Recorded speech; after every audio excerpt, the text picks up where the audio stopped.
এই ভিডিওতে আমরা শিখব কিভাবে একটা শীটের আমাদের যে ভ্যালুগুলো থাকবে, যে ডেটাগুলো থাকবে, এগুলোকে আমরা সর্টিং করতে পারি।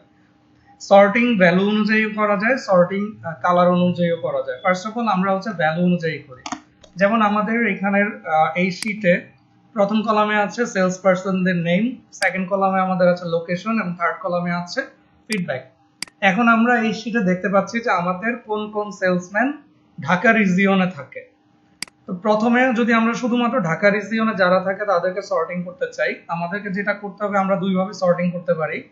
ফার্স্ট অফ অল আমরা আমাদের এই হেডার অপশনটাকে আমরা পুরোটা সিলেক্ট করলাম, করে আমরা ডাটা মেনুতে যাই। ডাটা মেনুতে গিয়ে আমরা ফিল্টার অপশনে ক্লিক করতে পারি, করলেই আমাদের দেখেন এখানে ড্রপ ডাউন মেনু চলে এসেছে। এছাড়া আমরা যেটা করতে পারি, আমরা আমাদের হেডার মেনুটাতে কার্সারটা রেখে কন্ট্রোল শিফট এল যদি আমরা প্রেস করি তাহলে আমাদের ফিল্টার অপশনটা অ্যাক্টিভ হয়ে যাবে। এখন আমরা যেটা করতে পারি, আমরা দেখতে চাচ্ছি যে ঢাকা রিজিয়নে কারা কারা থাকে। আমরা লোকেশনে ড্রপ ডাউন লিস্টে ক্লিক করলাম, করে আমরা সিলেক্ট অল তুলে দিলাম, তুলে শুধুমাত্র ঢাকা অপশনে ক্লিক করলাম। এখন যদি ওকে দেই তাহলে দেখেন আমাদের ঢাকাতে যারা যারা আছে এটা সর্টিং হয়ে গেল। এখন আমরা দেখতে চাচ্ছি আমাদের ঢাকা থেকে কারা কারা পজিটিভ ফিডব্যাক দিয়েছে। আমরা এখন ফিডব্যাকের ড্রপ ডাউন লিস্টে ক্লিক করলাম, সিলেক্ট অল তুলে দিলাম। পজিটিভ অপশনটাতে আমরা যদি ক্লিক করি তাহলে আমরা দেখতে পাচ্ছি যে আমাদের ঢাকার মধ্যে এই 4 জন সেলস পারসন পজিটিভ ফিডব্যাক দিয়েছেন। এবং আমরা যদি পজিটিভটা তুলে দিয়ে কল ওয়েটিংটা অ্যাক্টিভ করে দেই তাহলে আমরা দেখতে পারবো ঢাকাতে এই 4 জনকে কল করা হয়েছিল বাট তারা ওয়েটিং এ ছিল। এভাবে আমরা খুব সহজেই আমরা ফিল্টার অপশনটা অ্যাক্টিভ করতে পারি। লোকেশনে যদি এখন আমরা সিলেক্ট অল দিয়ে দিই, আমাদেরকে আগের মতোই সিলেক্ট অলে আমাদের সব লিস্টগুলো আমাদেরকে শো করবে। এখন আমরা দেখতে চাচ্ছি যে কিভাবে কালার অনুযায়ী সর্টিং করা যায়। তার আগে আমরা কিছু সেল কালার করে নিই। যেমন আমি একটা সেলের কালার ইয়েলো করে দিলাম, তারপরে আরেকটা সেলের কালার ইয়েলো করে দিলাম, তারপরে আরেকটা সেলের কালার ইয়েলো করে দিলাম। এখন আরেকটার কালার আমি একটু ডিফারেন্ট কালার দেই, টেক্সটার কালার ব্ল্যাক।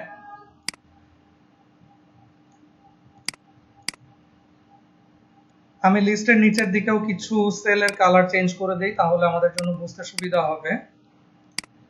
আমি এখানে দুইটা কালারই ইউজ করতেছি, বাট আপনারা চাইলে এখানে আরো অনেক কালার ইউজ করতে পারেন।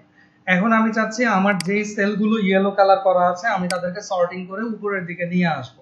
সেই ক্ষেত্রে আমি যেটা করতে পারি, আমি আমার ইয়েলো কালারের যে কোনো একটা সেলে কার্সার রেখে আমি রাইট বাটনে ক্লিক করতে পারি। রাইট বাটনে ক্লিক করলে এখানে একটা সর্টের একটা অপশন আছে, এটা যদি আমি কার্সার নেই আমার আরেকটা পেজ ওপেন হয়ে যাবে। সেখানে আমি করতে পারি, দেখেন এখানে put selected sell colour on top, put selected font colour on top, put selected formatting icon on top. আমরা যেহেতু সেলের কালারকে ফরম্যাট সর্টিং করতে যাচ্ছি তাহলে আমরা অবশ্যই দিব put selected sell colour on top.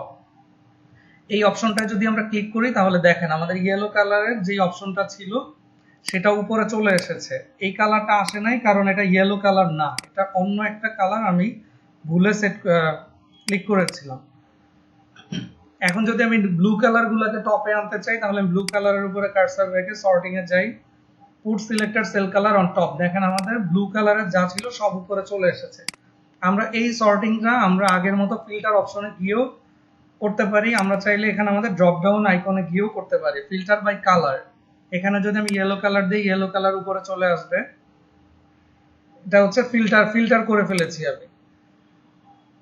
আমরা কালার অনুযায়ী আমরা ফিল্টারও যেমন করতে পারবো, আমরা কালার অনুযায়ী সর্টও করতে পারবো। এভাবেই আমরা খুব সহজেই কালার অনুযায়ীও আমরা সর্ট করতে পারি, কালার অনুযায়ী আমরা ফিল্টারও করতে পারি। তেমনি আমরা ভ্যালু অনুযায়ীও ফিল্টার করতে পারি, ভ্যালু অনুযায়ী সর্টিংও করতে পারি। Thank you.